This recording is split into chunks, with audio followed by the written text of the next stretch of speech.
दुनिया में जितने भी रसूल आए, उन रसूलों की जो दावत थी वही दावत मोहम्मद रसूलुल्लाह की भी है। रसूलों की दावत क्या थी? कुरान की तीसरी आयत में आपके सामने पढ़ रहा हूं और इससे मतलब अखज़ कीजिएगा।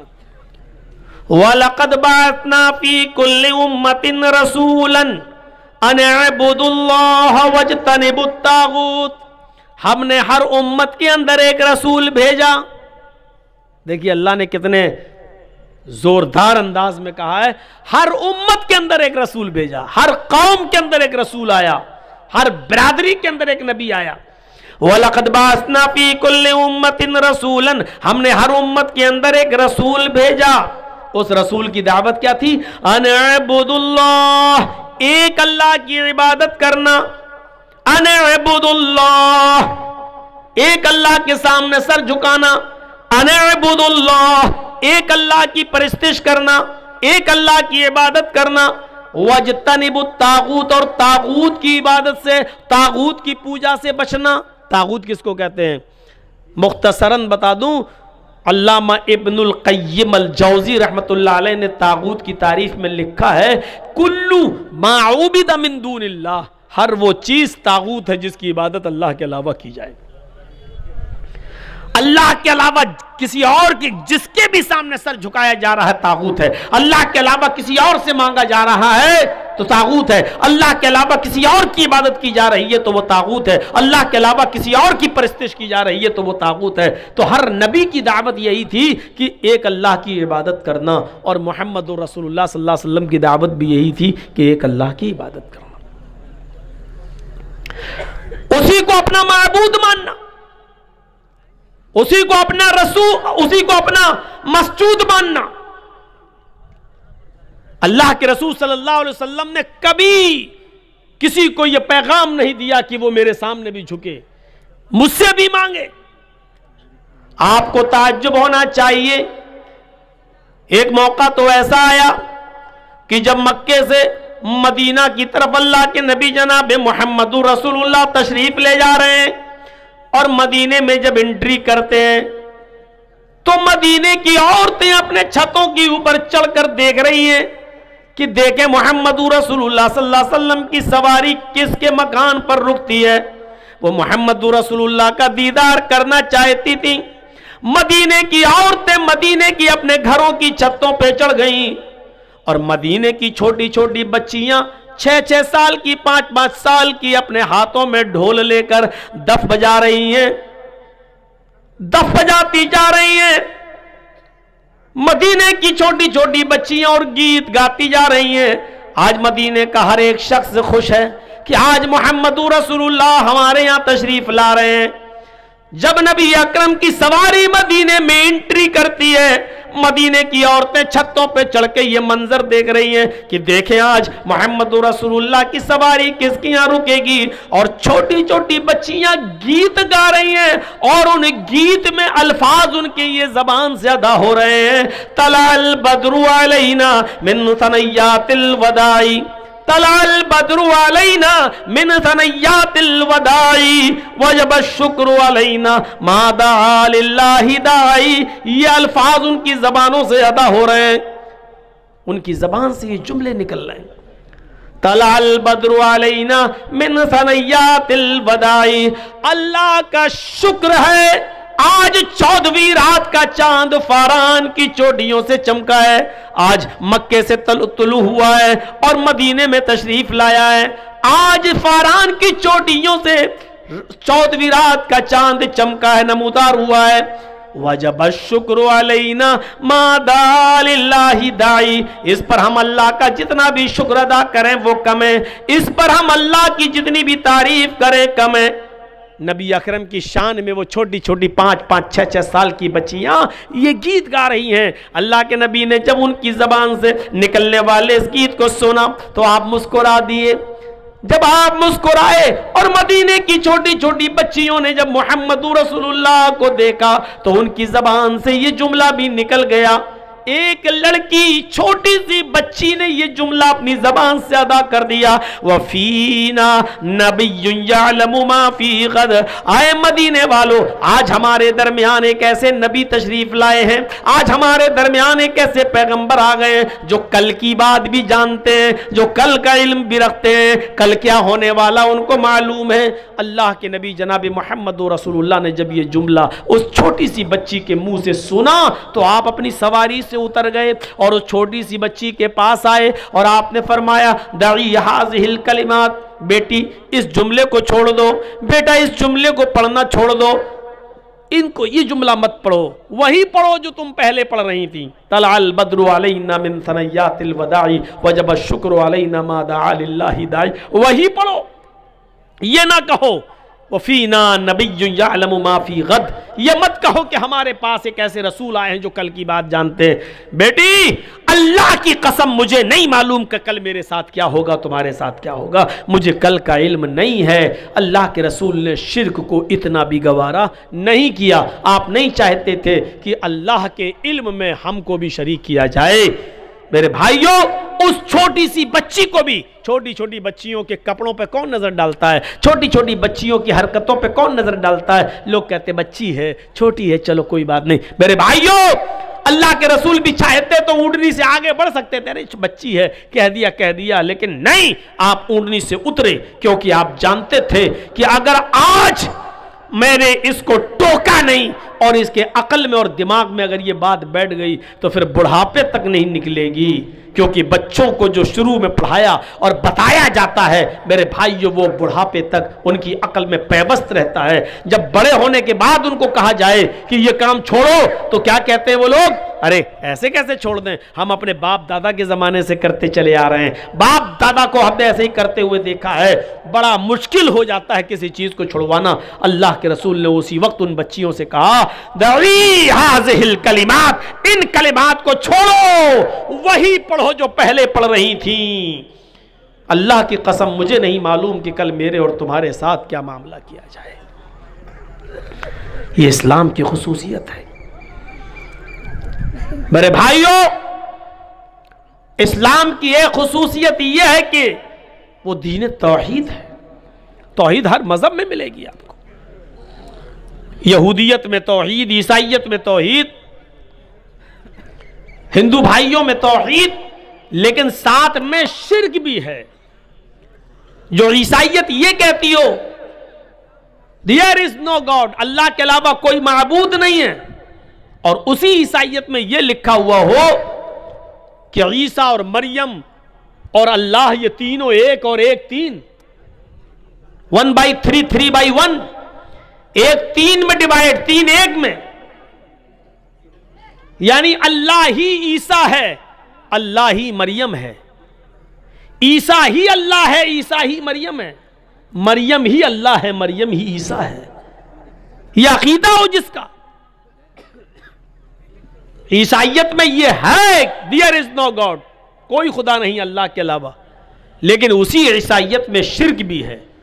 और शिर्क क्या है, वो अल्लाह ही को ईसा और अल्लाह ही को मरियम भी मानते हैं। वो ईसा ही को अल्लाह और ईसा ही को मरियम मानते हैं, वो मरियम ही को अल्लाह और मरियम ही को ईसा भी मानते हैं।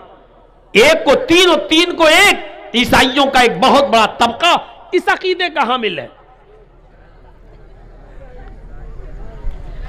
यहूदियों में चले जाओ तो उज़ैर अलैहिस्सलाम को अल्लाह का बेटा मानते हैं।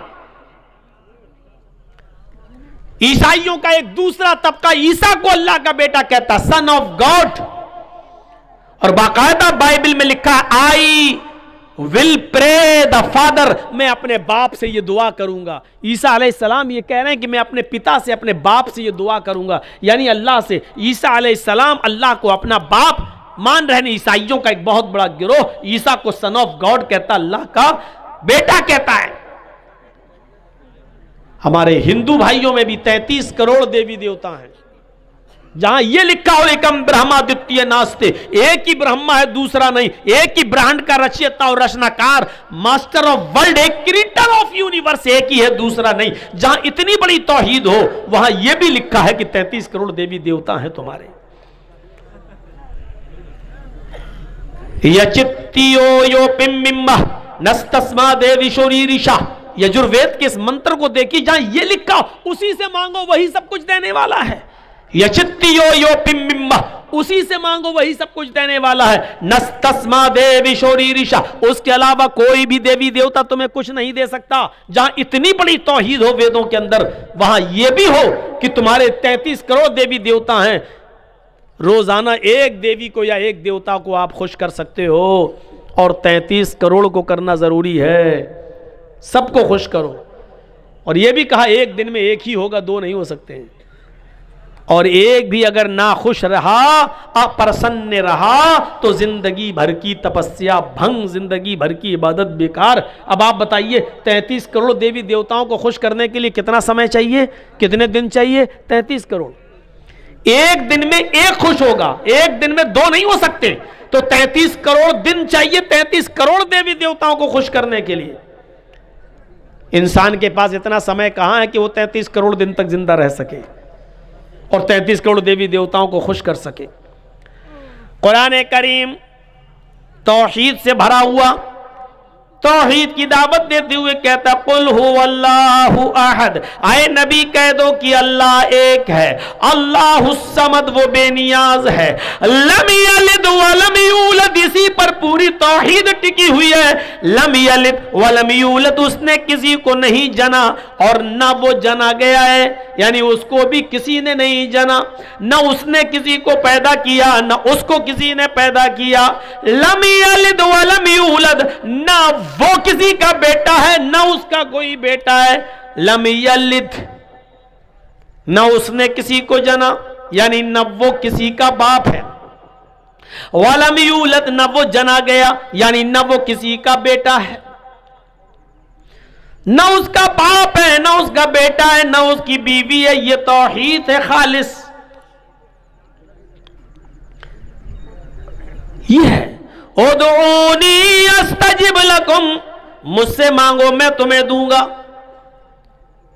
ला तदऊ मिन दूनिल्लाहि मा ला यनफउका वला यजुर्रुक फ़इन फ़अल्त फ़इन्नका इज़म मिनज़ ज़ालिमीन। अल्लाह को छोड़कर तुम किसी ऐसी हस्ती को मत पुकारो, अल्लाह को छोड़कर तुम किसी ऐसी हस्ती की इबादत न करो, किसी को अपनी हाजत रवाई और मुश्किल कुशाई के लिए मत पुकारो। माला यनफउका वला यजुर्रुक, जो तुम्हें न नफा पहुंचा सकती है न नुकसान पहुंचा सकती है।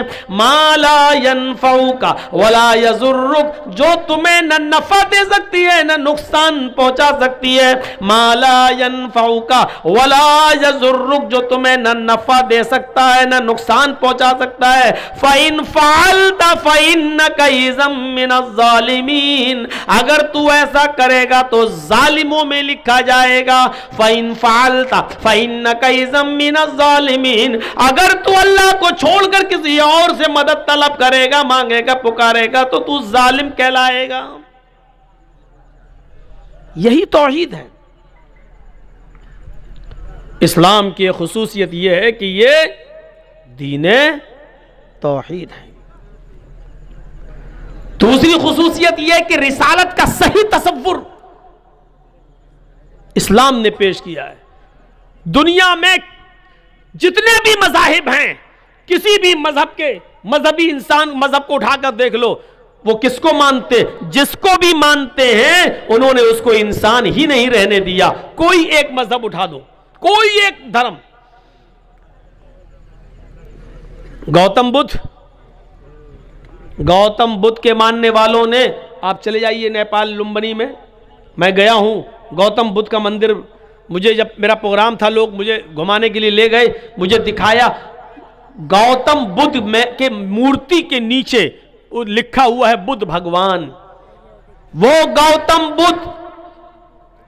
गौतम जो अपने सच्चाई की तलाश में निकले, अपनी बीवी को छोड़ा, अपने बेटे राहुल को छोड़ा और सच्चाई की तलाश में जंगलों में निकल गए, लकड़ियां चबा चबा कर जंगल में घूमते रहे और अपनी परवरिश करते रहे और सच्चाई की तलाश में रहे। जो एक इंसान थे, लेकिन उनके मानने वालों ने इंसानियत के दर्जे से उनको निकाल कर भगवान का दर्जा दे दिया। और आज गौतम बुद्ध के मंदिर पर आप देखेंगे लिखा होगा बुद्ध भगवान।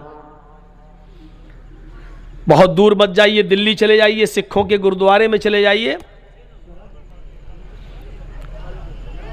आप चांदनी चौक पर जहां गुरु नानक जी की मूर्ति बनी हुई है, आप अंदर जाएंगे तो आपके सर पे वो लोग रुमाल रख देंगे, कुछ कपड़ा रख देंगे और कहेंगे कि अब जाइए आप। कोई भी जा सकता है वहां, लेकिन उनके जो कानून है उसको फॉलो करना पड़ेगा। सर पे कुछ कपड़ा वपड़ा रख के, रुमाल वगैरह रख के आप जा सकते हैं।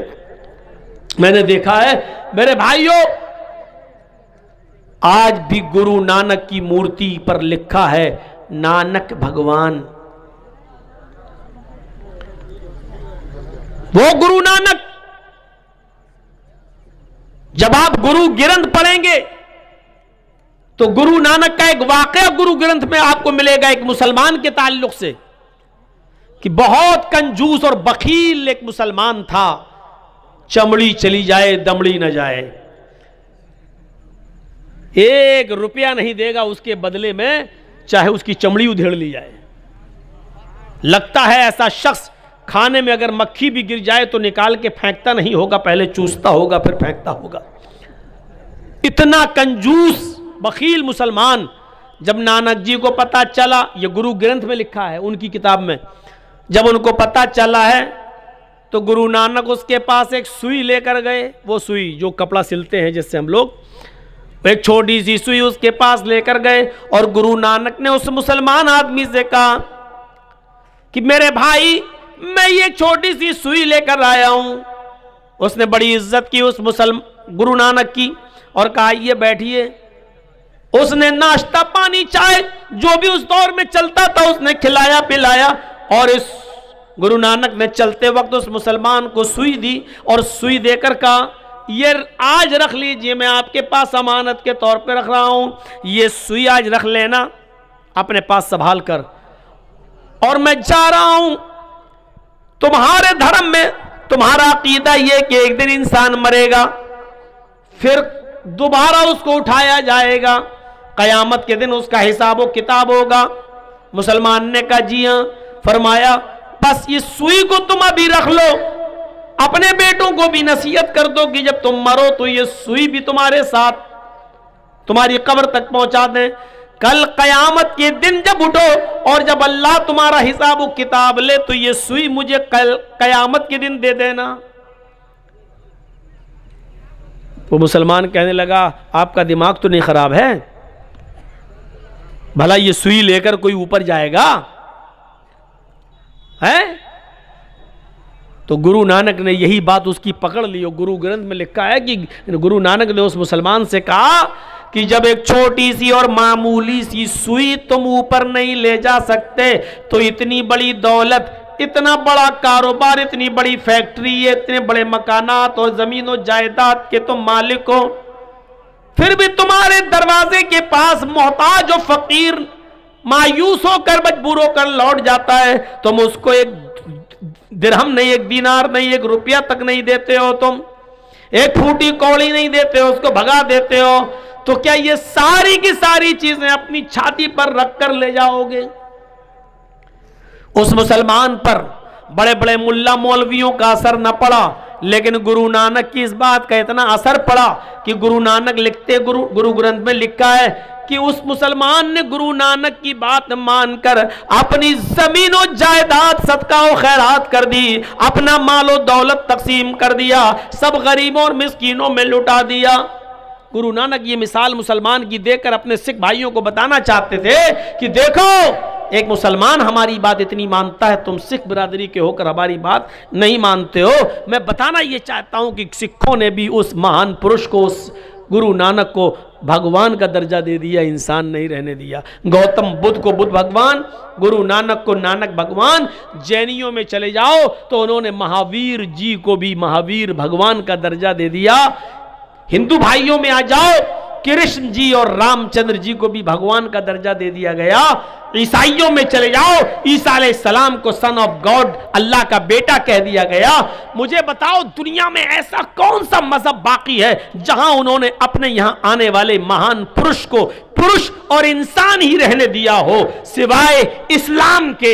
इस्लाम वो मजहब है जो अपने दरमियान आए हुए पैगंबर जनाब मोहम्मद रसूलुल्लाह को इंसान मानता है, भगवान खुदा का दर्जा नहीं देता है, बल्कि अल्लाह ताला अपने नबी की जबान से यह ऐलान भी करवा रहा है कि आए नबी कह दो कहीं ऐसा ना हो कि आपके इंतकाल के बाद दुनिया वाले आपको भी पूजने लगे, आपकी भी इबादत करने लगे, आपको भी भगवान का या खुदा का दर्जा दे दें। इसलिए अपनी जबान से कह दो। अल्लाह के नबी ने इस दुनिया में अपनी जबान से ऐलान किया, कुल इन्नमा अना बशरुम मिस्लुकुम, कुल इन्नमा अना बशरुम मिस्लुकुम। आए नबी कह दो कि मैं तुम्हारी तरह का एक बशर हूं। आए नबी कह दो कि मैं तुम्हारी तरह का एक इंसान हूं। आए नबी कह दो कि मैं तुम्हारी तरह एक बशर हूं, तुम्हारी तरह मिस्लुकुम। उठने में, बैठने में, लेटने में, सोने में, जागने में, खाने में, पीने में, चलने में, फिरने में, शादी ब्याह में, बीमारी में, सेहत में, मैं तुम्हारी तरह का एक इंसान हूं। तुम्हारे दो हाथ मेरे भी दो हाथ, तुम्हारे दो पैर मेरे भी दो पैर, तुम्हारा एक सर मेरा भी एक सर। तुम्हें बीमारी होती है मैं भी बीमार होता हूं, तुम्हारे बीवी बच्चे हैं मेरे भी बीवी बच्चे हैं, तुम खाते हो पीते हो मैं भी खाता हूं और पीता हूं। अरे यही तो वजह थी कि अरब के लोग मोहम्मदुर रसूलुल्लाह को रसूल नहीं मानते थे। वो कहते थे ये कैसा आदमी है, अपने आप को रसूल कह रहा है। क्या एक हमारी तरह उठने बैठने चलने फिरने वाला इंसान भी रसूल हो सकता है?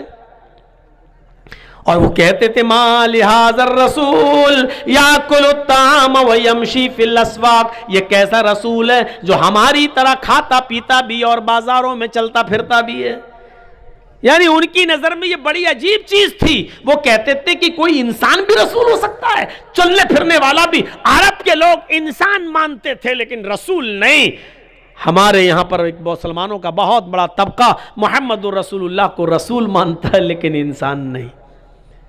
गौर कीजिए, वो रसूल नहीं मानते थे लेकिन इंसान मानते थे। कहते थे माले हाजर रसूल याकुलु ताम व यमशी फिल अस्वाक, ऐसा इंसान भी रसूल हो सकता है जो खाता पीता हो और चलता फिरता हो बाजारों में, हमारी तरह खाता पीता है, हमारी तरह बाजारों में चलता घूमता है और कह रहा रसूल है।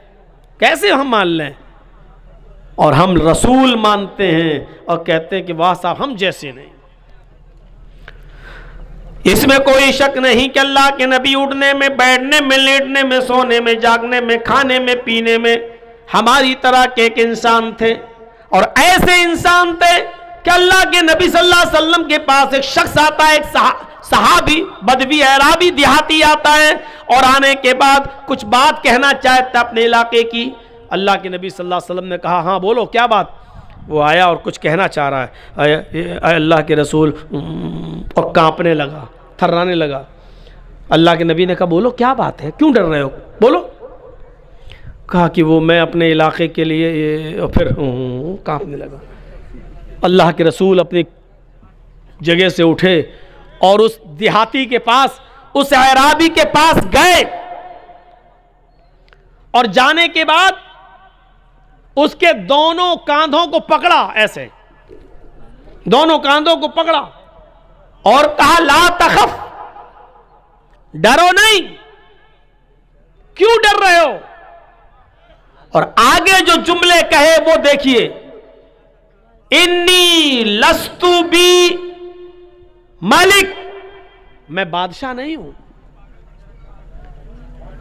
क्यों डर रहे हो, मैं बादशाह नहीं हूं। मेरे सामने तुम कुछ बात कहना चाहते हो कहो। इन्नी लस्तु बि मलिक, मैं बादशाह नहीं हूं। अब उसने सोचा हाँ ये तो सही कह रहे हैं, मैं बादशाह नहीं हूं। और उसका डर उसके दिल से निकालने के लिए आपने कहा अनबनु इमरातिन ताकुलुल कदीद, बोलो जो बोलना हो, मैं बादशाह नहीं हूं, डरो मत। मैं भी एक ऐसी औरत का बेटा हूं, मुझे भी ऐसी माँ ने पैदा किया है, मैं भी एक ऐसी औरत के पेट से बाहर आया हूं जो गोश्त के सूखे टुकड़े खाती थी। अनबनु इमरातिन ताकुलुल कदीद, मैं भी ऐसी मां का बेटा हूं जो गोश्त के सूखे टुकड़े खाती थी। कदीद अरब के अंदर क्या करते थे, ऊंट का गोश्त, जैसे ऊंट को नहर किया, 2 किलो 4 किलो 5 किलो का बड़ा टुकड़ा उसका काटा और उसको साल्ट लगाकर, नमक वगैरह लगाकर उसको धूप में खुश्क कर लिया जाता था, धूप में उसको सुखा लिया जाता था और फिर ज़रूरत जब पड़ती थी तो उसी में से थोड़ा थोड़ा काट कर ज़रूरत के वक्त पका लिया करते थे और खा लिया करते थे, और बाकी टुकड़ा रखा रहता था। फिर कभी ज़रूरत पड़ी 1 हफ्ते बाद फिर थोड़ा सा काटा, फिर पकाया और खाया। इस गोश्त को कदीद कहते हैं अरबी ज़बान में।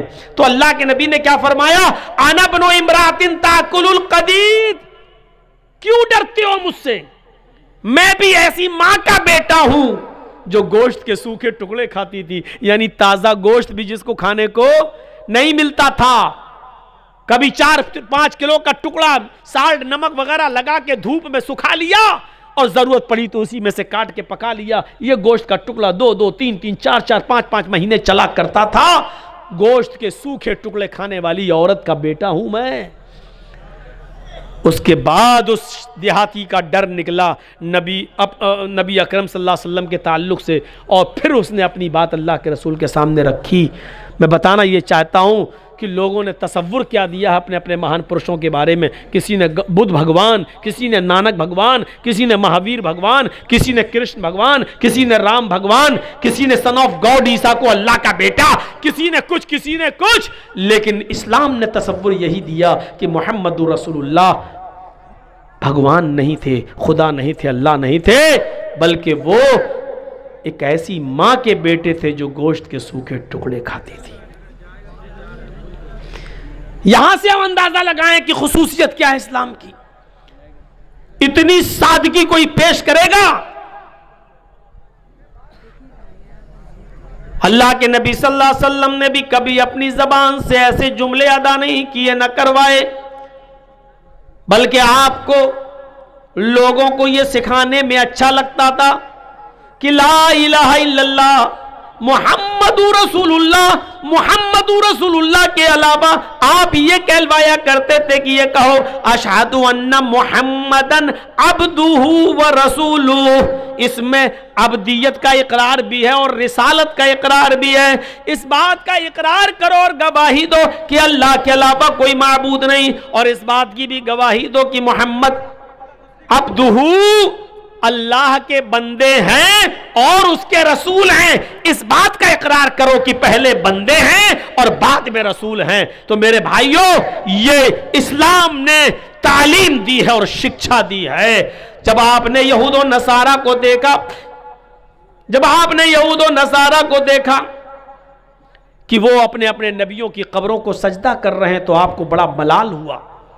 कुछ लोग हियारा बस्ती है एक मुल्क शाम के अंदर, कुछ लोग कुछ हियारा बस्ती से आए मुसलमान, वहां उन्होंने उस बस्ती के अंदर शाम में देखा कि वहां की यहूदी और ईसाई अपने अपने आलिमों को और अपने अपने बुजुर्गों को सजदा कर रहे हैं। तो ये लोग अल्लाह के नबी के पास जब मदीने आए तो अल्लाह के रसूल से कहने लगे, आए अल्लाह के नबी सल्लल्लाहु अलैहि वसल्लम, मैंने हीरा बस्ती के अंदर शाम के इलाके में यहूदी और ईसाइयों को देखा है कि वो अपने अपने नबियों को और अपने अपने बुजुर्गों को सजदा कर रहे हैं, तो क्या मैं आपको सजदा ना करूं? फिर उन्होंने एक और सवाल कर दिया, अय अल्लाह के नबी, जब आप इंतकाल फरमा जाएं, जब आप इस दुनिया से रुखसत हो जाएं और आपको कब्र में दफन कर दिया जाए, अल्फाज देखिए हदीस के, फरमाया अल्लाह के नबी सल्लल्लाहु अलैहि वसल्लम ने, क्या उन लोगों ने पूछा क्या मैं आपको सजदा ना करूं? जब यहूद और नसारा अपने अपने बुजुर्गों को, उलमा को सजदा कर रहे हैं, तो आप तो ज्यादा हकदार हैं, मैं आपको सजदा ना करूं? तो अल्लाह के नबी ने क्या कहा उनसे, लौ मररता बिकबरी अन अतसजुदु लहू, लौ मररता बिकबरी अतसजुदु लहू, क्या कल मेरे इंतकाल के बाद तुम मेरी कब्र के पास से गुजरोगे तो क्या तुम उसको सजदा करोगे? वो क्या कह रहे हैं, अय अल्लाह के रसूल, मैंने देखा है कि लोग अपने अपने उलमा को सजदा कर रहे हैं, यहूद और नसारा अपने अपने बुजुर्गों को सजदा कर रहे हैं, तो क्या मैं आपको सजदा ना करूं? वो जिंदगी में इजाजत मांग रहे हैं साहबा, क्या मैं आपको सजदा ना करूं? और आप जिंदगी में तो छोड़ो, आप उनसे सवाल कर रहे हैं, लऊ मररत बिक़ब्री तस्जुदु लहू, क्या तुम मेरी कब्र के पास से गुजरोगे तो सजदा करोगे? कोई मुआफ़िक़त देख रहे हैं सवाल और जवाब में? वो इजाज़त मांग रहे हैं साहबा कि मैं क्या आपको सजदा ना करूं, यानी आप भी तो जिंदा, क्या मैं आपको सजदा ना करूं? तो अल्लाह के रसूल सल्लल्लाहु अलैहि वसल्लम कह रहे हैं, क्या तुम मेरी कब्र के पास से गुजरोगे तो सजदा करोगे?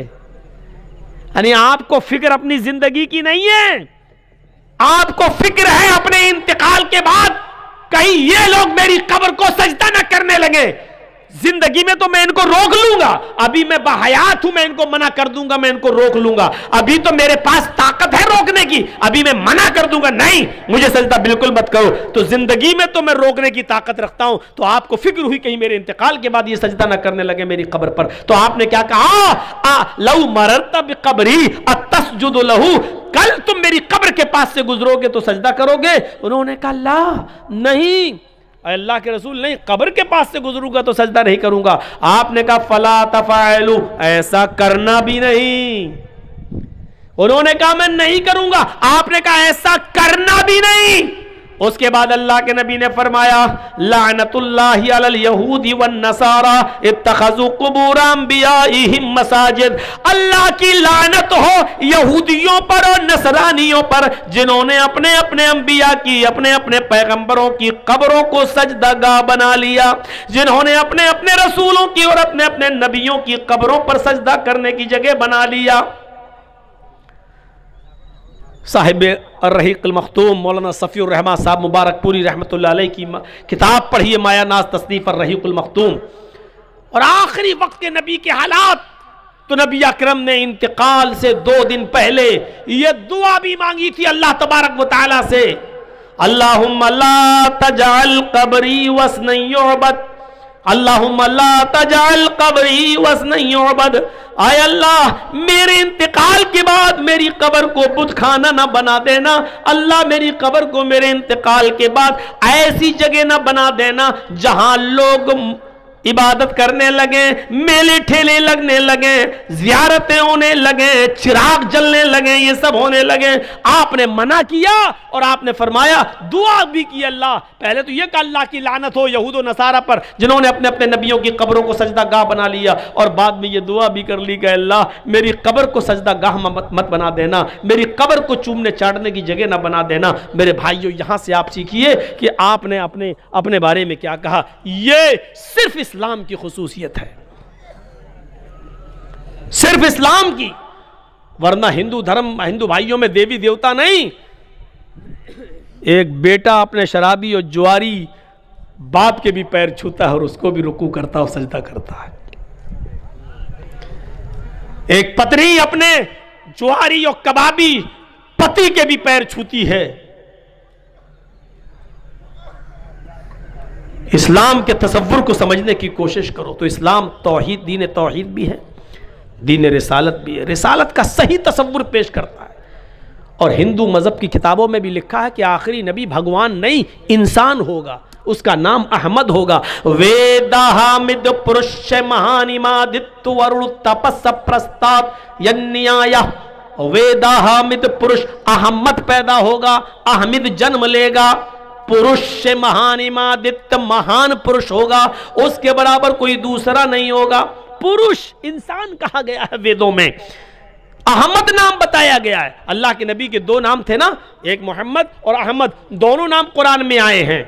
मोहम्मद नाम आपके दादा अब्दुल मुत्तलिब ने रखा है और अहमद नाम आपकी मां आमिना ने रखा है, और दोनों नाम कुरान में आए हैं। मुहम्मदुर रसूलुल्लाह वल्लज़ीना मअहु अशिद्दाउ अलल कुफ़्फ़ारि रहमाउ बैनहुम, ये मोहम्मद नाम भी आया है। और ईसा अलैहिस्सलाम ने बशारत दी अपनी कौम को, तो कहा था व मुबश्शिरन बिरसूलिन याती मिन बअद इस्मुहु अहमद, मैं तुम्हें खुशखबरी सुनाता हूं एक ऐसे रसूल की जो मेरे बाद आएगा, उसका नाम अहमद होगा। मोहम्मद और अहमद दोनों नाम आए, और वेदों में क्या कहा गया, वो भगवान नहीं होगा, अहमद उसका नाम होगा, पुरुष इंसान होगा, महान इमादित्य, इतना बड़ा महान पुरुष होगा कि उसके बराबर कोई दूसरा नहीं होगा। वरुण तपसा, ईश्वर का, अल्लाह का बहुत ज्यादा नाम लेने वाला होगा, अल्लाह का नाम बहुत ज्यादा लेगा। अल्लाह का नाम जितना अल्लाह के नबी ने लिया, हमें कोई लेता हुआ नजर ही नहीं आता। कहां है, मुझे दुनिया अपनी तारीख में दिखलाए कि किसने नाम लिया है अल्लाह का इतना ज्यादा। सुबह से लेकर सोने तक, उठे बिस्तर से, सबसे पहले आंख खुली, आंख खुलते ही अल्लाह का नाम, अल्हम्दुलिल्लाहिल्लज़ी अहयाना बअदा मा अमातना व इलैहिन नुशूर, अल्हम्दुलिल्लाहिल्लज़ी अहयाना, अल्लाह का नाम। अब नमाज पढ़ने के लिए उठ रहे हैं, चाहे तहज्जुद हो या फजर की नमाज हो, तो वुजू बनाने के लिए जैसे ही बैठे, बिस्मिल्लाह, अल्लाह का नाम। वुजू बनाकर फारिग हुए, अशहदु अल्ला इलाहा इल्लल्लाह, अल्लाह का नाम। मस्जिद में कदम रखने जा रहे हैं नमाज फजर के लिए, जैसी मस्जिद में कदम रखते हैं, अल्लाहुम्मा फ़्तह ली अबवाबा, अल्लाह का नाम। अल्लाहुम्मा फ़्तह ली अबवाब रहमतिक, अल्लाह का नाम। मस्जिद में दाखिल होते हैं, नमाज शुरू करते हैं, अल्लाहु अकबर, अल्लाह का नाम।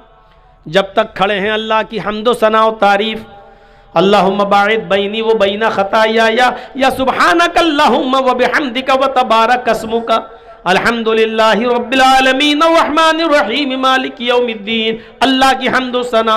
अब रुकू में जा रहे हैं तो अल्लाहु अकबर, अल्लाह का नाम। जब तक रुकू में अल्लाह का नाम, सुब्हानक अल्लाहुम्मा रब्बना व बिहम्दिका अल्लाहुम्मा इग़फिरली, अल्लाह का नाम। या सुब्बुहुन कुद्दूसुन रब्बुल मलाइकति वर्रूह, अल्लाह का नाम। या सुब्हान रब्बियल अज़ीम, रब का नाम। रुकू से उठ रहे हैं तो समी अल्लाहु लिमन हमिदा, अल्लाह का नाम। सजदे में जा रहे हैं तो अल्लाहु अकबर, अल्लाह का नाम। जब तक सजदे में है अल्लाह का नाम। दोनों सजदों के बीच में बैठे हुए हैं तो रब्बिग़फिरली, रब्बिग़फिरली, अल्लाह का नाम, रब का नाम। या अल्लाहुम्मा ग़फिरली वरहमनी वहदनी वआफ़िनी वरज़ुक़नी, अल्लाह का नाम।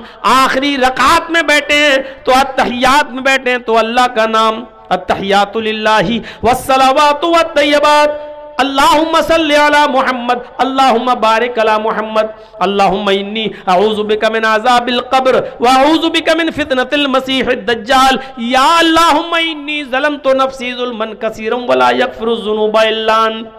अल्लाह के नबी ये दुआ पढ़ा करते थे, अल्लाहुम्मा इन्नी अऊज़ु बिका मिन अज़ाबिल क़ब्र। और अबू बकर सिद्दीक ये दुआ पढ़ा करते थे, अल्लाहुम्मा इन्नी ज़लमतु नफ़्सी ज़ुल्मन कसीरा। दोनों बुखारी के अंदर आई हैं। अल्लाह के नबी सल्लल्लाहु अलैहि वसल्लम से जब अबू बकर सिद्दीक ने पूछा और कहा कि अल्लाह के नबी मुझे कोई ऐसी दुआ बताइए जिस दुआ को पढ़कर मैं अपने गुनाहों की माफ़ी अल्लाह ताला से मांगता रहूं, तो अल्लाह के नबी ने उनको ये दुआ सिखलाई, आए अबू बकर तुम ये दुआ पढ़ते रहा करो, अल्लाहुम्मा इन्नी ज़लमतु नफ़्सी ज़ुल्मन कसीरा वला यग़फ़िरु ज़ुनूबा इल्ला अंत फ़ग़फ़िरली मग़फ़िरतम मिन इंदिका वरहमनी इन्नका अंतल गफ़ूरुर रहीम। ये दुआ सिखलाई थी अल्लाह के नबी सल्लल्लाहु अलैहि वसल्लम ने। और खुद अल्लाह के नबी का मामूल ये था कि आप ये दुआ पढ़ा करते थे, अल्लाहुम्मा इन्नी अऊज़ु बिका मिन अज़ाबिल क़ब्र व अऊज़ु बिका मिन फितनतिल मसीहिद दज्जाल। मेरे भाइयों, अल्लाह का नाम यहाँ पर भी ले रहे हैं। नमाज शुरू की थी तो अल्लाह के नाम के साथ, अल्लाहु अकबर।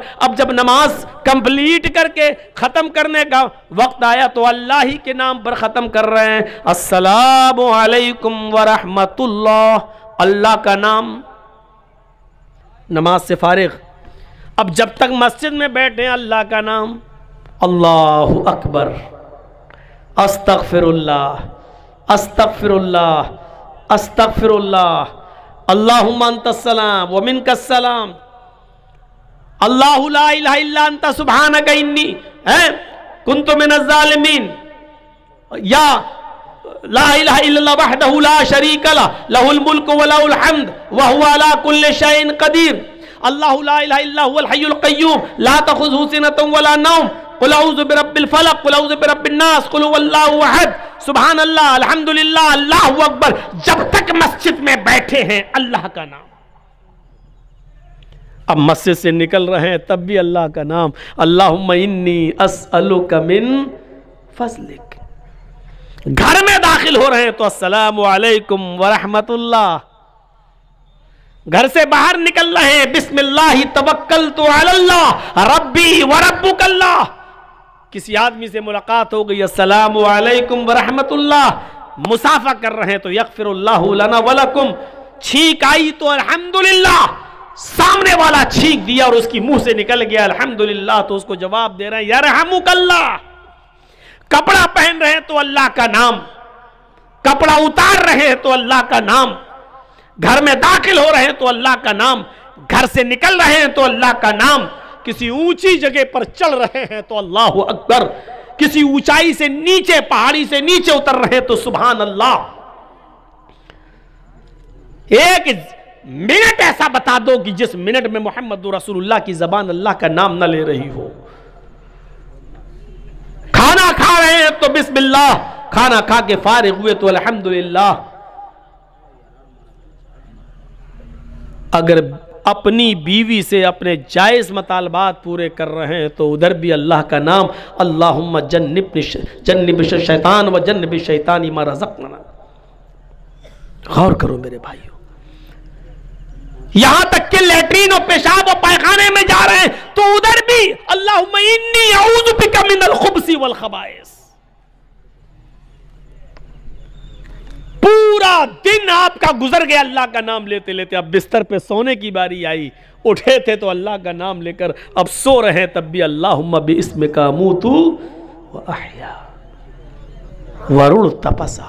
अल्लाह का बहुत नाम लेगा, अल्लाह का इतना नाम लिया है तो सिर्फ जनाब मोहम्मद रसूलुल्लाह सल्लल्लाहु अलैहि वसल्लम ने। तो इस्लाम की खुसूसियत क्या है कि यह दीन तौहीद भी है, दीन रिसालत भी है, दीन मसावात, बराबरी का सबसे बड़ा अलंबरदार, मसावात का सबसे बड़ा अलंबरदार। आज भी सेकुलर की बातें होती हैं, लेकिन आज भी किसी मंदिर के अंदर किसी हरिजन की एंट्री आज भी नहीं होती है। आज भी कोई ऊंची कौम का आदमी किसी नीची कौम जात की बिरादरी के आदमी के साथ एक थाली में नहीं खा सकता है। आज भी ब्राह्मण और हरिजन दोनों एक साथ मिलकर किसी मंदिर में पूजा नहीं कर सकते हैं। डॉक्टर अंबेडकर ने यही सब चीजें तो देखी थी तो उन्होंने छोड़ दिया था हिंदू धर्म और कहा था कि मैं इस्लाम कबूल कर रहा हूं। लेकिन महात्मा गांधी ने कह दिया कौन सा इस्लाम? हनफी, शाफई, मालिकी, हम्बली, शिया, सुन्नी, बरेलवी, कादियानी, चकलालवी, रिजवी, अहले हदीस हैं? ये क्या? उन्होंने इतने नाम गिना दिए। उन्होंने कहा ओफो, कुरान पढ़ा तो समझ में आ गया, मैं इस्लाम लाने के लिए तैयार। अब इतने मसलक तुमने बता दिए, अब इनमें से कौन अच्छा है? सबको पढ़ना पड़ेगा हमें। अगर एक साल भी सबको पढ़ा तो 72 साल लग जाएंगे 72 फिरकों को पढ़ने में। इतनी तो मेरी जिंदगी भी नहीं रह गई है। गौर कीजिए, कुरान पढ़ा तो समझ में आ गया। और जब महात्मा गांधी ने उनके सामने हनफी, शाफी, मालिकी, हम्बली, चकलालवी, कादियानी, शिया, सुन्नी, बरेलवी, ये सब रखा तो उनका दिमाग चकरा गया। उन्होंने कहा मैं इस्लाम भी छोड़ रहा हूं, अब मैं बौद्ध धर्म कबूल कर रहा हूं। फिर वो बुद्धिस्ट बन गए अपने 20,000 अनुयायियों के साथ। मसावात का दर्स अगर देता है तो इस्लाम देता है। या अय्युहन्नास इन्ना खलकनाकुम मिन ज़करिन व उन्सा वजअलनाकुम शुऊबन व क़बाइला लितारफू इन्ना अक्रमकुम इंदल्लाहि अत्काकुम। आए संपूर्ण जगत की मानव जाति, आए सारी दुनिया के इंसानों, हमने तुम्हें एक ही मर्द और एक ही औरत से पैदा किया है। तुम्हारा बाप एक, तुम्हारी माँ एक, तुम सब आदम की औलाद हो, तुम सब हव्वा के बेटे हो, तुम सबका एक ही बाप है मनु आशु, और तुम सबकी एक ही माँ है शत्रुपा हियुबती। तुम सब इसी माँ के और इसी बाप के बेटे हो। ये कुरान ने सबको भाई भाई कहा है, सबको कहा तुम सारी दुनिया के इंसानों, तुम्हारा बाप एक है, तुम्हारी माँ एक है। इन्ना खलकनाकुम मिन ज़करिन व उन्सा। और इस्लाम लाने के बाद सारे काले गोरे के फर्क को मिटा दिया जाता है। देख लीजिए, हय्या अलस सलाह की आज़ान की आवाज जब कानों में पड़ती है, अमीर गरीब सब अल्लाह के घर में जमा है। अंसारी भी है, खान भी है। मस्जिद के बाहर अपने आप को बड़ा कहना, छोटा कहना, तू बड़ा मैं बड़ा, तू छोटा मैं छोटा। ये मस्जिद के बाहर कहना, मेरे घर में आए हो तो सब बराबर हो, खान भी हो, अंसारी भी हो, तेली भी हो, सो भी जिस बिरादरी के मानने वाले हो, सब लोग मेरे घर में एक हैं। कदम से कदम सबको मिलाना है, टखने से टखना सबको मिलाना है, कांधे से कांधा सबको मिलाना है। बहुत बड़ा अमीर आदमी हो, चाहे कितनी बड़ी दौलत हो, लेकिन इल्म नहीं है। एक गरीब आदमी का बच्चा आलिम कुरान है या आलिम है हदीस है, पढ़ के आया है मदरसे से, बहुत गरीब है बच्चा, बेचारा उसका बाप ज़कात ले लेके खाता है और अपने बच्चों को खिलाता है। लेकिन अगर इल्म में माहिर और आगे है, मौलवी है, हाफिज है, तो वो मुसल्ले इमामत पे खड़ा होगा और बड़े से बड़ा अमीर उसके पीछे नमाज पढ़ेगा। ये मसावात का दर्स अगर किसी मजहब ने इज्तिमाई शक्ल में दिया है तो वो इस्लाम है।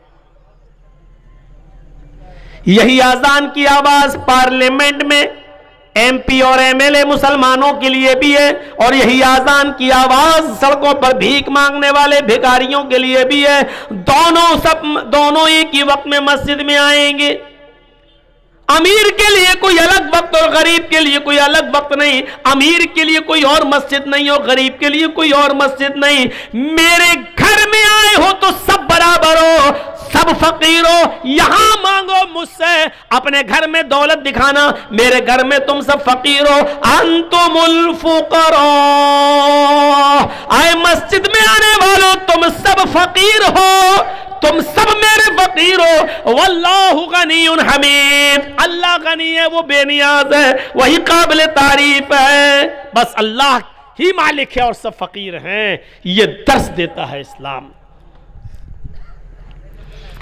नमाज हमें ये दर्स देती है, साथ में पैर से पैर और टखने से टखना, कदम से कदम। कोई अमीर आदमी ये नहीं कह सकता हट, गरीब आदमी चल पैर उधर कर, और ये भी नहीं कह सकता ये चल हट पीछे जा चल। किसी के बाप में इतनी हिम्मत नहीं। अमीर होगा तू तो अपने घर का, अल्लाह के घर में तू भी फकीर है, तू भी मांगने गया है। बड़े बड़े चौधरियों की और बड़े बड़े सरमायादारों की चौधराहट मस्जिद में आने के बाद सब फेल। क्यों? तुम सब फकीर मांगने ही तो आए हो। पूरी नमाज क्या दुआ ही तो है, पूरी नमाज क्या भीख ही तो है। आप अल्लाह से मांगी तो रहे हो, इहदिना सिरातल मुस्तकीम, अल्लाह हमको सीधा रास्ता दिखा। आप मांगी तो रहे हो, अल्लाहुम्मा मग़फ़िरली, अल्लाह मुझे बख्श दे, वरहमनी, मेरे ऊपर रहम फरमा, वहदनी, मुझे हिदायत दे, वआफ़िनी, मुझे आफियत दे, वरज़ुक़नी, और मुझे रिज़्क़ दे। अरे मांग ही तो रहे हो तुम अल्लाह से, पूरी नमाज तो भीख है, यानी आप अल्लाह से मांगने गए हैं। आप तो खुद साबित कर रहे हैं कि अल्लाह मालिक है और हम फ़कीर, और तुम किसी गरीब आदमी को भगाओगे। इसी मंजर को देख कर तो डॉक्टर अंबेडकर ने कहा था, ये देखिए अमीरी गरीबी के फ़र्क को मिटा दिया गया है, काले गोरे के फ़र्क को मिटा दिया गया है। यही तो इस्लाम है, यही तो दर्स दिया है मोहम्मद रसूलुल्लाह ने। इस्लाम यही दर्स। हजरत उमर फारूक पेशाब कर रहे हैं और उनका गुलाम कहता हुआ चीखता हुआ निकला, ये अमीरुल मोमिनीन, अमीरुल मोमिनीन, अमीरुल मोमिनीन। हजरत उमर फारूक को नहीं देख पाया वो। अब अमीरुल मोमिनीन पेशाब कर रहे, उनको गुस्सा आ रहा, कमीना अमीरुल मोमिनीन चिल्ला रहा, पता नहीं मैं पेशाब कर रहा हूँ, ऐसे कैसे उठ जाऊंगा। जब इस्तंजा करके फारिग हुए तो उसको जी देख नहीं रहे हो कि मैं पेशाब कर रहा था? अमीरुल मोमिनीन एक थप्पड़ दिया उसके गाल पर। हाँ बोलो क्या बात। उसने अपनी कुछ बात बताई और कहा ठीक है अच्छा चलो हो जाएगा। उसके बाद जब जाने लगे, हजरत उमर फारूक इधर मुड़े, वो इधर मुड़ा। उनका गुलाम कहने लगा, अमीरुल मोमिनीन, आप मुझे जिस काम के लिए भेज रहे हैं मैं जा रहा हूं, लेकिन थोड़ी सी गुजारिश है। कहा जी बोलो। अभी अभी आपने मेरे गाल पर जो थप्पड़ मारा है, बस आपको मैं इतना कहना चाहता हूं कि थोड़ा सा अकेले में जाकर, अपने घर में तन्हाई में जाकर थोड़ी देर के लिए इतना सोच लेना कि ये थप्पड़ आपने जायज मारा है कि नाजायज मारा है। इतना एहसास कर लेना, कहीं आपने धोखे में और उजलत में, जल्दबाजी में तो मेरे गाल पे थप्पड़ नहीं मार दिया। मुझे तो अपनी कोई गलती नजर नहीं आ रही थी, हो सकता है कि आपको कोई गलती नजर आए, अगर कोई गलती नजर आ जाए तो मुझे भी बता देना। अमीरुल मोमिनीन ने कहा साफ साफ गलती है। जब तुम देख रहे हो कि मैं पेशाब कर रहा हूं, बैठा हूं इस्तंजे के लिए, फिर तुम अमीरुल मोमिनीन चिल्ला रहे हो। कोई आदमी पेशाब छोड़कर कैसे आ जाएगा? उस आदमी ने जवाब दिया, गुलाम ने, अमीरुल मोमिनीन, अल्लाह की कसम खाकर कहता हूं, उसकी इज्जत व जलाल की कसम खाकर कहता हूं, मुझे नहीं मालूम था कि आप पेशाब कर रहे हैं, बैठे हुए हैं। मेरी नजर तो आपके ऊपर पड़ी नहीं। मैं रोजाना आपके दरवाजे पर खड़े होकर अमीरुल मोमिनीन कहता था, आज भी मैंने कह दिया, ये सोच कर के आप अंदर होंगे तो बाहर निकल आएंगे। मैंने घर के दरवाजे पर खड़े होकर अमीरुल मोमिनीन चिल्लाया, मैंने मुड़ के नहीं देखा कि आप इधर नाली के किनारे पर बैठकर पेशाब कर रहे हैं। मेरी नजर आपके ऊपर नहीं पड़ी, और इस बात को मैं अल्लाह की कसम खाकर बता सकता हूं, कह सकता हूं। हजरत उमर फारूक ने कहा, जब तूने अल्लाह की कसम खाकर इतनी बड़ी बात कह दी तो बात ही खत्म है। फिर मैंने तुझे जो थप्पड़ मारा है वो मेरी गलती है, वो मेरा कसूर है। आए मेरे खादिम, तुम भी, ये गाल हाजिर है, और तुम भी जोरदार थप्पड़, जितनी जोर से मैंने तुम्हें मारा है उतनी जोर से थप्पड़ तुम मेरे गाल पर मार लो। उसने कहा, अमीरुल मोमिनीन, मुझे मारना ही नहीं है, बस एहसास दिलाना है। अगर आपको अपनी गलती का एहसास हो गया तो मैंने आपको माफ कर दिया। फरमाया उसको पकड़कर कि तुम इसलिए माफ कर रहे हो क्योंकि मैं अमीरुल मोमिनीन हूं, तुम मेरे नीचे हो, खादिम हो। ऐसा ना हो कि कल कयामत के दिन तुम मेरा गरीबान पकड़ लो और कयामत के दिन तुम मेरा बदला ले लो। नहीं, तुम्हें आज बदला लेना होगा। उस खादिम ने, उस गुलाम ने कहा, अमीरुल मोमिनीन, मैं उसी अल्लाह की कसम खाकर कहता हूं कि मैंने दिल से आपको माफ कर दिया है। जब आपने अपनी गलती का एतराफ कर लिया है तो मैं दिल से माफ कर रहा हूं। मैं अल्लाह की इज्जत व जलाल की कसम खाकर कहता हूं, कयामत के दिन मैं आपसे बदला लेने का कोई हकदार नहीं हो सकता, इसलिए कि मैं आपको इसी दुनिया में अल्लाह के लिए माफ कर रहा हूं। जब हजरत उमर ने यह सुना तब उसको छोड़ा गया। जब तुमने अल्लाह की कसम खाकर मुझे माफ कर दिया तो अमीरुल मोमिनीन, ये तो हिंदुस्तान जैसे एक मुल्क के नहीं, 22 लाख मुरब्बा मील पर हुकूमत करने वाली शख्सियत, 22 लाख मुरब्बा मील। अरब भी, ईरान भी उसी में, मिस्र भी उसी में, आजरबाईजान भी उसी में, उर्दू भी उसी में, अलजायर भी उसी में, शाम भी उसी में। गौर कीजिए, इतनी सारे के सारे जो आज अलग अलग मुल्क बन गए हैं, इतनी बड़ी बस्ती के अकेले 22 लाख मुरब्बा मील पर हुकूमत करने वाली शख्सियत, और अपने आप को बदले के लिए पेश कर रही है, मुझे भी मारो। क्यों? क्योंकि इस्लाम लाने के बाद अमीर और गरीब का कोई फर्क नहीं। गाल के बदले गाल, हाथ के बदले हाथ, गर्दन के बदले गर्दन। मैंने तुम्हें मारा है, तुम मुझे मारो। यह है मसावात। इस्लाम दीन तौहीद है, दीन रिसालत है, दीन मसावात है, दीन अदल है, दीन तकवा है। और अभी मैंने जो आपको बताया है मसावात का युद्ध, इस्लाम दीन सहल भी है, आसानी है इसके अंदर, बहुत आसानी। पहले जमाने में इतनी आसानियां नहीं थी। 5 वक्त की नमाज फर्ज है, इतनी जबरदस्त फर्जियत है नमाज की कि किसी भी हाल में और किसी भी कंडीशन में माफ नहीं है। खड़े होकर पढ़ने की ताकत नहीं है तो बैठ के पढ़ो लेकिन पढ़ो, बैठ के पढ़ने की ताकत नहीं है तो लेट के पढ़ो लेकिन पढ़ो, यही आसानी है। यह नहीं कहा कि मर रहे हो लेकिन खड़े होकर पढ़ो, यह नहीं कहा जान जा रही हो फिर भी खड़े होकर पढ़ो। माफ तो किसी कंडीशन में नहीं है, लेकिन आसानी इतनी दे रखी है कि खड़े होकर पढ़ने की ताकत नहीं तो बैठ के पढ़ो, बैठ के नहीं तो लेट के पढ़ो, इशारे से पढ़ो। होंठ हिलाकर पढ़ सकते हो तो होंठ ही हिलाकर पढ़ो, वुजू करने से तबीयत और खराब हो रही है तो तयम्मुम करके पढ़ो, लेकिन पढ़ो। पेशाब की में नलकी पड़ी हुई है, पाइप पड़ा हुआ है, पेशाब की थैली लटकी हुई है, इस कंडीशन में भी आपको नमाज पढ़ना है। मुंह के होंठ हिलाकर पढ़ना है, जबान हिलाकर पढ़ना है, लेकिन पढ़ना है। आसानी कर दी इस्लाम। दीन एतदाल, दीन मोतदिल है, इसके अंदर एतदाल ही एतदाल मिलेगा। ज़कात फर्ज है मुसलमानों हम सब के ऊपर, लेकिन जो साहिब इस्तिताअत ना हो, यह नहीं कहा गया कि तुम अपना घर बेचो तब ज़कात दो। एतदाल में ज़कात फर्ज है उन लोगों पर जो साहिब इस्तिताअत हो। हज फर्ज है हम सब के ऊपर, लेकिन जो इन इस्तिताअत इलैहि सबीला, जो वहां तक जाने की ताकत रखता हो। हज फर्ज है मुसलमान पर, लेकिन यह नहीं कहा गया कि अपनी दुकान बेचकर जाओ लेकिन जाओ। यह नहीं कहा गया अपना मकान बेचकर जाओ लेकिन जाओ। आसानी है इस्लाम के अंदर। पानी नहीं मिल रहा है तो तयम्मुम करके नमाज पढ़ लो। एतदाल है और सहूलत है इस्लाम के अंदर। मेरे भाइयों, इससे ज्यादा सहूलत और क्या होगी कि एक शख्स आया अल्लाह के रसूल के पास और कहने लगा हलक तो या रसूल अल्लाह। बुखारी के अल्फाज, अल्लाह के रसूल में तो हलाक हो गया, बर्बाद हो गया। आपने कहा क्यों, क्या हुआ? कहा अल्लाह के रसूल रोजे की हालत में बीवी से हम बिस्तरी कर ले। आपने कहा अच्छा, गलती तो हुई है तुमसे, लेकिन इस्लाम के अंदर रास्ता है, और वो रास्ता ये है कि इस एक रोज़े को तो तुम्हें पूरा करना ही पड़ेगा बाद में।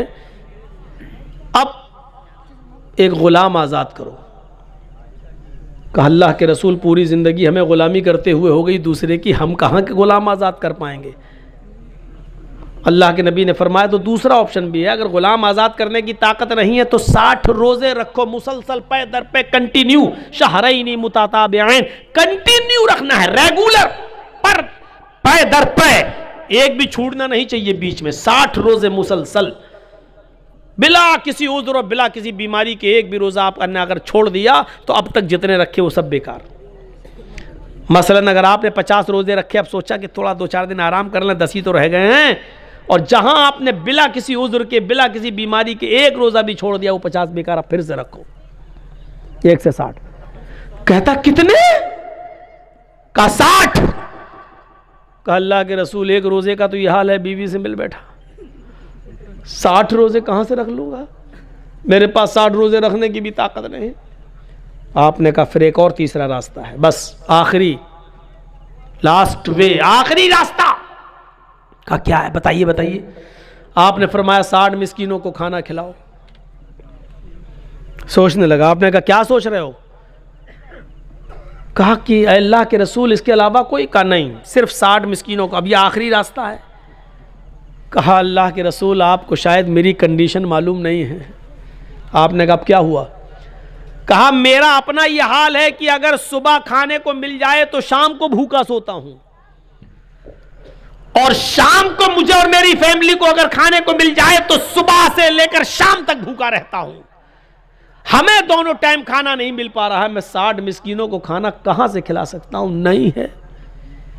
3 ही ऑप्शन होते हैं और तीनों उसके पास नहीं है। तो अल्लाह के रसूल ने कहा चलो रुको, मैं तुम्हारे लिए इंतज़ाम करवाता हूं, कुछ तो करना पड़ेगा तुम्हें, ऐसे थोड़ी बीवी हलाल हो जाएगी तुम्हारे लिए। नमाज का वक्त होता है, नमाज के बाद आपने ऐलान किया सहाबा से, ये तुम्हारा भाई है, रोजे की हालत में बीवी से हम बिस्तरी कर बैठा है, गुलाम आजाद करने की ताकत नहीं, रोजे रखने की ताकत नहीं, मिस्कीनों को खाना खिलाने की ताकत नहीं, इसके लिए चंदा करो, जो किसी के पास हो लेकर आओ, इसकी मदद करो, ये अपने इलाके के गरीबों मिस्कीनों में तकसीम कर देगा, इसका कफारा अदा हो जाएगा, इसकी पेनाल्टी अदा हो जाएगी। अच्छा, अब लोग अपने घर से लाए, कोई 2 खजूर, कोई 5 खजूर, कोई 10 खजूर, कोई कुछ, एक टोकरा भर गया, इतनी बड़ी थैली। अल्लाह के रसूल ने अपने हाथ से उठाकर उसको दिया, लो ये तुम्हारे भाइयों ने तुम्हारे लिए चंदा किया है, पकड़ो इसको। कहा मैं क्या करूं इसका अल्लाह के रसूल? ताज्जुब देखिए। कहा अल्लाह के नबी ने जाओ अपने कबीले में, अपने खानदान में जाओ और इसको अपने इलाके के गरीबों में, अपने कबीले के गरीबों में तकसीम कर दो, तुम्हारा कफारा अदा हो जाएगा और तुम्हारी बीवी हलाल हो जाएगी तुम्हारे लिए, जाओ। कहने लगा अल्लाह के नबी सल्लल्लाहु अलैहि वसल्लम मैं अपने कबीले में किसको दूं? आपने कहा बताया तो, अपने इलाके के गरीबों में, मिस्कीनों में बांट दो। कहने लगा अल्लाह की कसम पूरे गांव में, पूरे कबीले में, पूरे खानदान में मुझसे ज्यादा गरीब कोई है ही नहीं। ये सुना तो अल्लाह के नबी के चेहरे पर मुस्कुराहट आ गई, आपके दांत दिखाई देने लगे, आपकी बाँछें खिल उठी और हंसते हुए कहा तो तू ही ले जा, जा खुद खा ले और अपने बच्चों को खिला दे, तेरा कफारा अदा हो जाएगा, जा। इससे ज्यादा आसानी कौन से मजहब पे और किस मजहब में मिलेगी? ये दीन मुअतदिल है। इस्लाम की खुसूसियात पर ये चंद बातें मैंने आपके सामने रखी हैं। 2:53 हो चुके थे। जलसा कमेटी के खास जिम्मेदार ने कहा था 12 बजे आपको टाइम मिल जाएगा। अब वो फिर 2 मिनट, 5 मिनट, 10 मिनट होते होते मेरे भाइयों तकरीबन 1:30 बजे टाइम मिला। बहरहाल 1.5 घंटे की इस तकरीर पर मैं इक्तिफ़ा करता हूँ। कल भी मेरा प्रोग्राम है, शेख असगर साहब ने प्रोग्राम मेरे, आज का भी ये प्रोग्राम उन्होंने लिया, कल का भी लिया।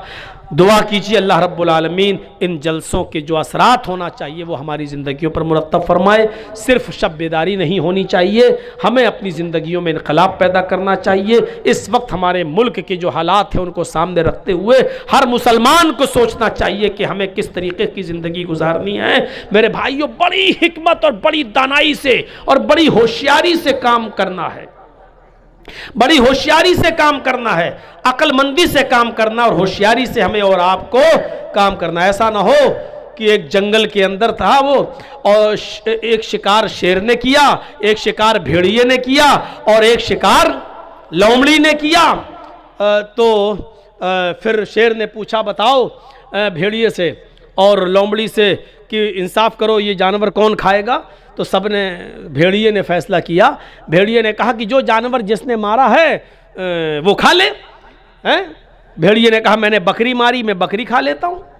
लोमड़ी ने कहा मैंने खरगोश मारा है, मैं लोमड़ी खा लेता हूँ, वो लोमड़ी खरगोश खा लेगी। और आपने जो इतना बड़ा गधा मारा है अब गधा खा जाइए शेर से। शेर को गुस्सा आया और शेर ने उस भेड़िए को ही फाड़ डाला, लिया, कमीना ये फैसला कर रहा है। अब लोमड़ी से पूछा कि कमीना सच्चा फैसला नहीं किया था, तू बता कि क्या क्या करना चाहिए। लोमड़ी समझ गई। लोमड़ी ने कहा हजरत आप जंगल के राजा हैं, सुबह उठिए नाश्ते में खजूर ये ले लीजिए खरगोश, दोपहर में बकरी खा लीजिए और शाम को आपका ये पूरा गधा पड़ा हुआ ये खाइए। और अब तो भेड़िया भी आपने मार दिया है, ये भी मुंह का जायका सही करने के लिए रात को सोते वक्त इसको भी ले लीजिए। ये चारों ही जानवर तो आपके हैं, आप ही खाइए, आप जंगल के राजा, आप नहीं खाएंगे तो कौन खाएगा? शेर ने कहा वाह लोमड़ी क्या फैसला किया है, बहुत अच्छा फैसला, गुड। उसकी पीठ थपथपाई और उसने पूछा शेर ने इतना अच्छा फैसला करना तूने सीखा कहां से? कहने लगी भेड़िए से। कहने लगी भेड़िए से।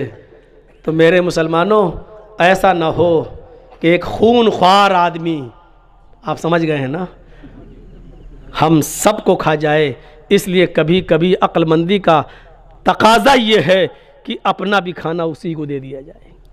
लो अगर आप अपनी सेफ्टी चाहते हो तो, वरना भेड़िए की तरह मारे जाओगे और काटे जाओगे। अक्लमंदी और दानिशमंदी का पहलू अपनाने की ज़रूरत है, बहुत ही अक्लमंदी और दानिशमंदी की ज़रूरत है। अल्लाह तबारक व तआला से दुआ है कि अल्लाह हमारी ख़ताओं को माफ़ फरमा दे, गुनाहों को बख्श दे, जमी मुसलमानों पर रहम फरमा। और अल्लाह तेरे नबी का फरमान था अमालुकुम मालुकुम, जैसे तुम अमाल करोगे वैसे हम तुम्हारे ऊपर हुक्मरां मुसल्लत करेंगे। इसका मतलब यह है कि हमारे अमाल अच्छे नहीं हैं।